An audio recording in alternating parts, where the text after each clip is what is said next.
So that's where I want to start. I want to start with completing the square. If you guys recall completing the square, I refer to it as the cycle. So I'm going to try to break it down into those steps again, because on the final exam, on the CRT in May, you guys, there's a section that's called solving quadratics. And what that means is there's actually 4 different ways you have to know how to do it.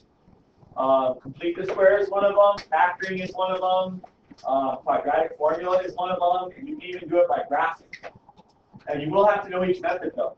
So if you remember back to, we're in chapter 6 right now, so if you remember back to chapter 5, 5.1 to 5.5, that was all factoring. That's the one where you do the 2 parentheses using those things I had listed over there.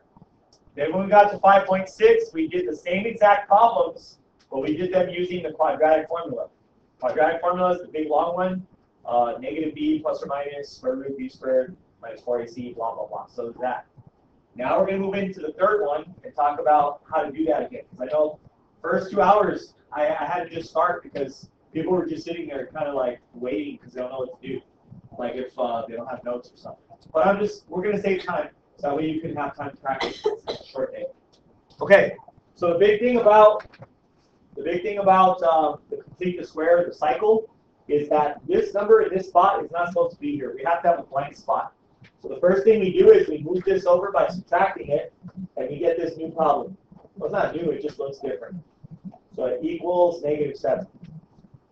Then what we did was every single problem, if it has a number in front, which every problem does, we divide all of the numbers by the front number. All the numbers on the left only though. So we put that number in the front of the set of parentheses, and the nice thing about dividing everything by 1 is it doesn't change. So we end up with x squared plus 8x. Okay. So when it comes to the cycle, when you have the big parentheses with the empty spot, that's when you're ready to do your cycle. Now your cycle is based off of 2 steps. And those 2 steps all come from this number right here. So the first step is to take that number and just divide it by 2. So if I take positive 8 divided by 2, that's positive 4. Then we cycle through the exponent, and we use that to fill in the blank spot. So if I take positive 4 and square it, it's positive 16. And I want to say something. I want to make this part bold. Guys, when we do the cycle, this is always a plus, even if that was a minus in here. -4 times -4 would still be plus 16. So make sure, because I noticed, I remember that back when we took this test in chapter 4. So the big thing about the cycle is we're creating a number that wasn't a part of the original problem. And when you have an equal sign and you just do that to one side, that's not fair because now it's not equal. So what you have to do is you have to multiply with the front number and use that to balance it out. So if we balance it out, that's just 9. In the front right here, this is always just a plain x. It's always going to be that because no matter what this number is, we're going to divide that entire side by the number. So that's the complete the square part. And I messed up on the directions. I should have said solve by completing the square because I still want to solve this. So when it comes to solving, there's 3 steps. I'm going to bring the 1 down for a second because it's really supposed to be there. The first step is to divide by the front number. But when we divide by 1, it doesn't do anything. So I'm just going to erase it. The second step is to get rid of the exponent. So we just have to square root both sides. So when we square root both sides, that causes the exponent to cancel. So we just get x plus 4 on one side. On the other side, we get 2 answers. We get a plus and minus. So I put plus and minus 3. And then to solve for x, I just have to subtract the 4. Now, you can put the minus 4 on the other side wherever you want, but I like putting it in the front because then it kind of looks like the quadratic formula a little bit. So we get x equals -4 plus or minus 3. Now, this problem is actually 2 different problems, and since the radical's gone, we got to do both of them. So I'm going to bring this up here. One of the problems is -4 plus 3, and the other problem is -4 minus 3. If you're wondering where I got that from, it's because of this right here. That's the lazy way of writing 2 separate problems. So I'm just separating so I can solve both of them. So this one right here is -1. This one right here is -7. So that means x equals -1 and x equals -7. Now, if you had your 5.1 notes in front of you, you would see that we solved this by factoring. When we factored it, we got this. We got +1 and +7. But then when you solve it, you set each one equal to 0, and you subtract, and you get -1 and -7. So the method gives us the same answer. It doesn't matter what method you use. You're still going to get -1 and -7 because those are the only answers to that problem. So if I give you that problem 3 different times and tell you to do it 3 different ways, you should still get to -1 and -7 no matter how you do it. So that was review. Tomorrow I'm going to give you a problem. And I'm not going to walk you through it. I want to see if you can remember the steps. That's what this is all about, just remembering the steps. So we're moving on to a chapter all about radicals and exponents. So I'm going to teach you 2 things today. I'm going to teach you, number 1, how to convert between radicals and exponents. You're going to notice there's a pattern. When you have a radical and you want to change it from radical form to exponential form, the exponent is always going to be a fraction. That's the connection. If you see a radical, any type of radical, and you want to write it without the radical, it causes the exponent to be a fraction every single time. So the first thing I'm going to do is I'm going to teach you the pattern on how to convert. Now, if you were to look at this on the internet, they always use the letters A and B. So I'm not going to do that because I want to also teach some other stuff to you. So instead, right here on this little step, I'm going to expand a little step because that's how I draw my square roots. There's always a number on this little step. And sometimes you see it, sometimes you don't. But this number right here, we're going to call it I. There's a reason I'm labeling it as I. It's because that's called the index. So this guy right here is the index. And I'll tell you in the next page what the index is all about. So right now, just know it's the index. And then all numbers and all letters, they have their own exponent. So right here next to this x, up at the top, I'm going to use E for exponent. So when I give you a problem, it needs to have those 2 numbers so that we can convert it. So here's what we do to convert. It's actually very easy. And this is just a straight up memorizing thing. So to convert this problem into the exponent that has a fraction, we always take the index and it becomes the bottom. And did you guys notice how I have this slanted? When you see examples, they're not going to be slanted. I always rewrite them slanted, and I'll show you why on this part, actually. So if you look at the E becomes the top. So it becomes the numerator. So we're going to put, I'll do it in blue so you can kind of see it. Do you see how, like, they look exactly the same? That's why I like writing the fraction slanted, because that number right there that's closest to that is the exponent inside of there. So that's just a little thing I do to try to make it make sense. So you guys are going to be responsible for getting a problem that looks like this and making it look like this, and vice versa. I'm going to give you problems that look like this, and then you have to change it to one of these. There are some strange things that happen. Like, for example, you'll see some problems where you don't see numbers. So we have to talk about what to do in those situations. So the first part, it's all broken down like your homework. Your homework has a first chunk where it says, rewrite it the other way. And then they switch it on you. Say, okay, now it looks like this, rewrite that one the other way. So we're going to do the notes just like we would do the homework. So first thing, something that helps me is I don't like seeing the fractions like this. I rewrite them like this, because that's easier for me to remember how to convert it. So that 7, the base, that never changes. There's going to be a 7 in the problem. So it's a matter of figuring out where these 2 numbers have to go. Since the 1 is close to the 7, I'm going to put the 1 on the 7 still. And then I'm going to make a square root. And I draw my square roots weird. I draw them with the little step because the denominator is always your index. So the bottom always goes right there on the little step. That's the answer. That's all you have to do. So we're going to rock out a couple of these, and then I'll give you a couple to try on your own. So that one says 5 over 3, right? Okay, it's pretty blurry up here. So I'm going to rewrite it like this, because to me that's easier to memorize. So when I convert it to the other way, it's going to say 2, and since the 5 is closer to the 2, I'm going to put the 5 up here. I'm going to put the radical, and then the bottom is the index. So I put on the little step. And guys, if I throw a negative in there, it doesn't change anything. So like if I made this a -6, just put the -6 there and then do all the stuff that I showed you. Because that's what's going to happen on the homework. So let's see, 3 over 2 goes like that. So the 3 is close to the 6. That means I have to keep the 3 close to the 6.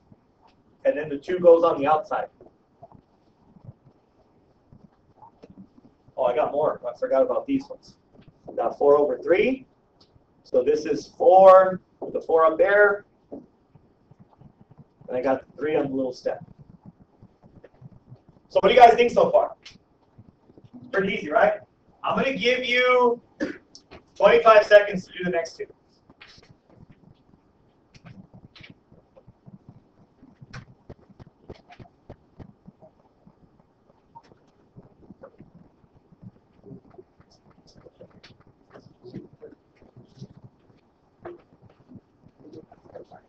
We'll make sure it's on.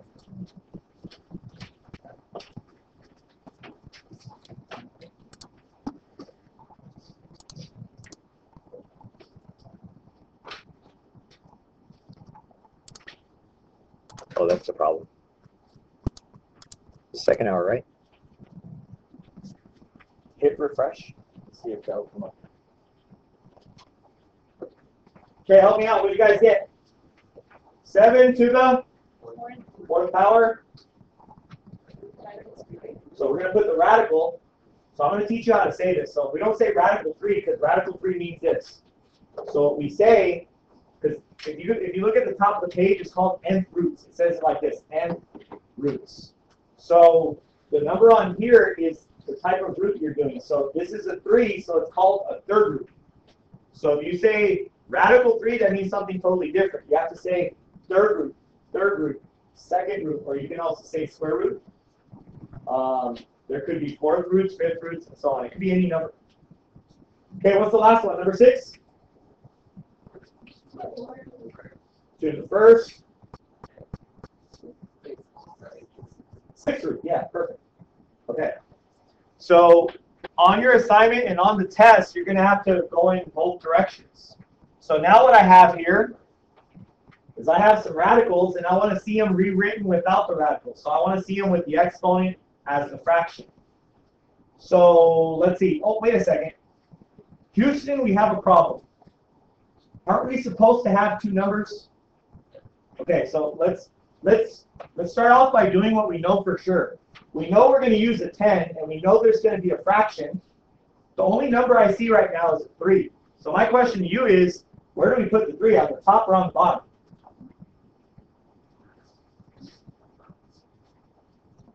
So how can you, like, what did I show you earlier? Like, how can you tell where it goes? Yeah, if it's closer to the 10, it needs to stay close to the 10. So the 3 needs to go here.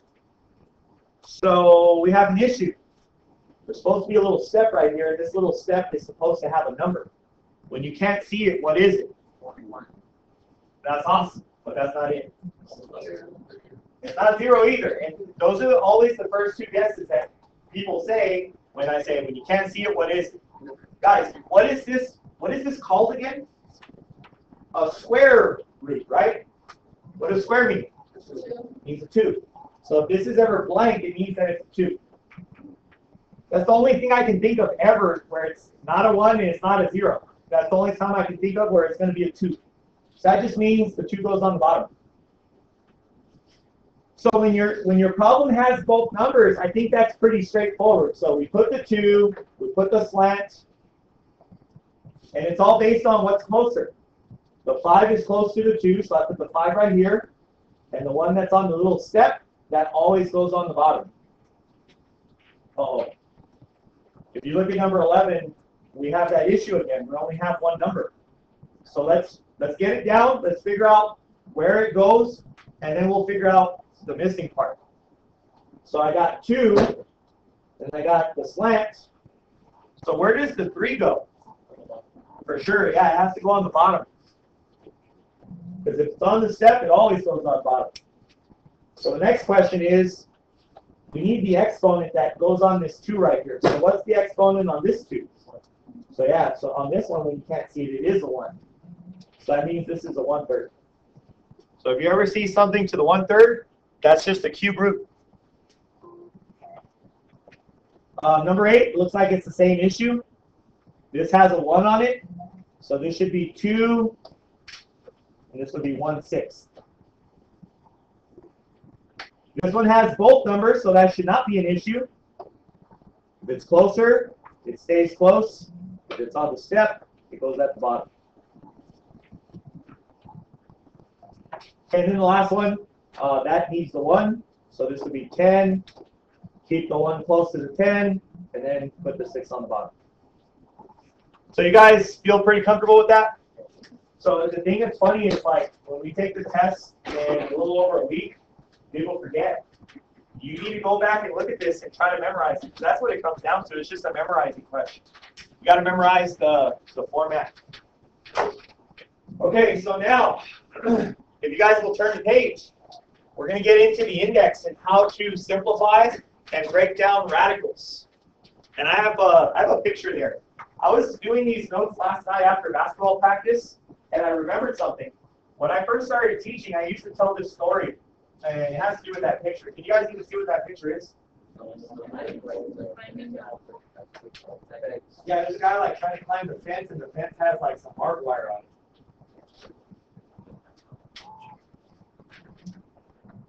Let me double check. Did yours come up? Did your link come up? No. Okay, let me get their test going. I'm not sure why it's not showing. I must be in the wrong. Okay, so I'm going to tell you this story, and I'm going to ask that you never repeat it again, because it's pretty dark. Okay, so here's how this works. That picture it reminded me of this prison story that I used to tell. And this prison story, it is tied into the math, but like I said, it is dark. You guys ever seen like prison movies or shows where people are in prison? Now, I don't know if it's just me, but I noticed that these guys in prison, like, they only hang around with people that look like them, right? They kind of segregate themselves that way. That's going to tie into how I'm going to teach you how to break this down. When we break out of prison, we're only going to break out with the things that look like each other. That's the only way this story works. If they look exactly the same, they're going to break out together. And you guys, it's funny because you guys think you have friends. You ain't got friends like friends you get in prison. I hear it. So, here's how it works. And this is what I say, like, you don't understand like how hardcore the friendship is. That prison has got electric fence. And the only way you can break out is one person has to grab the fence and absorb all of the electricity and basically die while his friend jumps on his back and jumps out of the prison. So every time we break someone out of our prison, not everyone gets out. So how powerful is this fence? It all depends on your index. So right here, my index is 2. That means that it takes 2 guys to break out, but one's going to die, and only one gets to escape. So here's how we break this down. You guys remember doing this stuff? Oh my gosh. Hold on. Not like that. This stuff right here, break it down. It's called prime factorization. What times what gives you 98? If I don't want to use 1, 1 doesn't help me. Well, can you always divide an even number by? So it's got to be 2 times something. 2 times 49. So that means 49 is probably going to be the one that breaks down. So that's 7 times 7. Okay. So what I want to do is I want to just organize this mess, because that's all it is, just a big mess. So I'm going to take the 2, the 7, the 7, and I'm going to write them in order from smallest to biggest, going across. And I'm going to do the same thing with the letters. So this is A, and this is 10 B's. 4, 5, 6, 7, 8, 9, 10. 1, 2, 3, 4, 5, 6, 7, 8, 9, 10. Okay. So my rule to break out of this prison, you can only do it in 2s, but one dies and the other one sacrifices themselves. Only one person gets out. So check this out. They got to look exactly the same. So these 2, they get to break out, but only one gets out because the other one dies. Oh man, look at all these B's. So right here, only one gets out. Now 2 are out. Now 3 are out. Now 4 are out. And 5 are out. So 5 of them get out. The other 5 died. Well, I got a 2 and I got an A left. And they don't have anyone that looks like them, so they can't get out. So we just put them back into prison. So the 2 goes back in, and the A goes back in. That's our answer. I'm going to show you another example, and then I'm going to make one up, because I want you to see something. So let's do that again. Let's take the 32 and break it down. What times what gives you 32? So every class I've done so far, I've heard like different responses, and it doesn't matter which one you do. Like 2 times 16 or 8 times 4. When you're done, it's all going to be the same numbers at the end, so it doesn't matter. So we got, I think I heard 2 times 16. So 16 is 4 times 4. And then you've got 2 times 2 for that 4, and then 2 times 2 for that 4. So this 32 breaks down into a bunch of 2's. So I'm going to write them all down. 2 times 2 times 2 times 2. There's 5 of them all together. Then I'm going to take my A's and I'm going to write them out. 1, 2, 3. I'm going to take my B's and write those out. 1, 2, 3, 4, 5. Okay. So the big thing about this is this 3 is the rule on how to break them out of prison. So basically that means you need more guys now because they increase the electricity of the fence. Every time you break out, only one guy gets to get out though. So the other 2 got to hang on to the fence, take the energy from the fence, and then the other guy jumps on his back to get out. So we're doing them in groups of 3 now. So we got this one right here. So there's a 2 that comes out. You got this one right here. So there's an A that comes out. And you got these 3 right here. So there's a B that gets to come out. Anyone that doesn't get to come out, they just go back in. And if you look at how we wrote this, these are all times. So we put them back in. 2 times 2 is 4. B times B is B squared. And then the big thing that people forget and how they could try to trick you on an online test, don't forget about the rate of that electricity, the rule, the index. If you don't put the 3, it means the 2, and now all the rules change. That means technically more people could break out. So this would be your answer.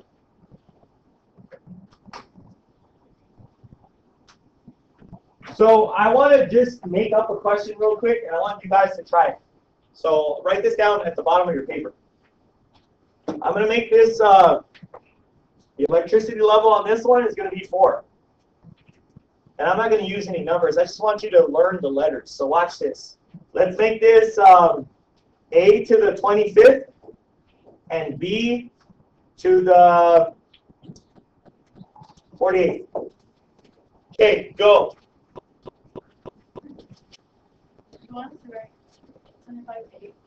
Do you want to write 25 A's and 48 B's? And there's got to be a faster way, right? So I'm going to teach you the faster way. And notice, I didn't put the number in front because what I'm about to teach you doesn't apply to the number in front. It only applies to the letters and their exponents. So let me ask you this question. How many times does 4 go into 25 without going over? Okay? So basically that means you have 6 groups that you can make. 6 groups of 4. But aren't there leftovers? How many are left? Only 1. So that's like your remainder. So we put 1 back in. How many times would 4 go into 48? So 12. So that means B would be 12. How many would be left over? None. There's your answer. So that's a faster way to do it. If you don't want to write out all your letters, because I know on the assignment there's one that says A to the 24th power. I don't want to write A 24 times. You could, but it's not convenient. So that's another way you can do it. Guys, basically all we did was try to divide by 4. That's how you could do it. Now you got to be careful though, because 25 doesn't go into 4 evenly, so you will have a remainder. The remainder is just the guy that has to go back into the prison. So let's try the shortcut on these next ones. The number in front, there is no shortcut. We got to do that one for sure. So I saw earlier 16 was 4 times 4. So that's 2 times 2 and then 2 times 2. So the rule for this one is groups of 4. So I have 2 times 2 times 2 times 2. So that's all of them. So a 2 comes out. Let's try to use the shortcut on the letters. I want them in groups of 4. There's 4 there. So how many times is 4 going to 4? Exactly once. So A comes out. A to the 1 comes out. And then B has 6, and we want them in groups of 4. How many times does 4 go into 6? Without going over, yeah, it's still 1. But we're going to have leftovers. How many leftovers will we have? 2. So we put the leftovers back. So we put the radical back, and we make sure to put the 4 back. And guys, those exponents, they're pretty small. So if you want to, you can write out 4 A's and 6 B's and just circle them the way we did all the other ones. That shortcut really is only for the real big numbers because no one wants to write that. Okay, last one. This one is a level 3, so third root. What times what gives you 64? 8 times 8. So 8 is 4. Oh, and guys, be careful. I saw a kid in the other class on the homework. They had something like this, but they put 4 and 4. It's not 4 and 4 because 4 and 4 gives you 16. So be real careful about that. So that's 2 and 2. Oh man, so that's going to be the same. So 4, 2. This has a bunch of 2's. So we only use the numbers at the end of the branches. So there's 1, 2, there's 6 2's. 3, 4, 5, 6. And we want them in groups of 3. So here's a group of 3. So a 2 comes out. What's wrong with my pen? Green's running out of ink. I got another group. So a second one comes out. Now guys, it doesn't turn into 22. It's 2 times 2. So when you get a lot of things coming out, just multiply. Do you want me to write out the letters, or do you want to try it the fast way? Fast way? Okay. How many times does 3 go into 6? Okay. How many? Twice. Okay. I thought I heard a 1 somewhere. So that means we got a squared outside. How many times does 3 go into 9?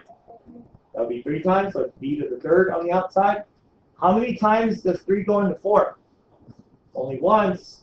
How many are left? Only 1. So that one goes back in. So we put the radical back here. Make sure you put the 3 on the little step. And then we just need to simplify the front because we shouldn't see 2 times 2.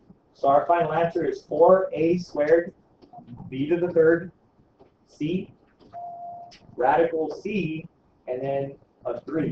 So it's the cube root of 3, or the 3rd root. So I set out to do 2 things today. I wanted you to know how to change from radicals to exponents that are fractions and vice versa. I consider that one because it's the same thing. And the second thing I wanted you to know how to do is how to simplify. Simplify means break it down, break them out. That's all you have to do. So the rest of the time is yours to practice. The packet's in the back. You didn't pick it up already. And the key is already done. It's posted on the wall.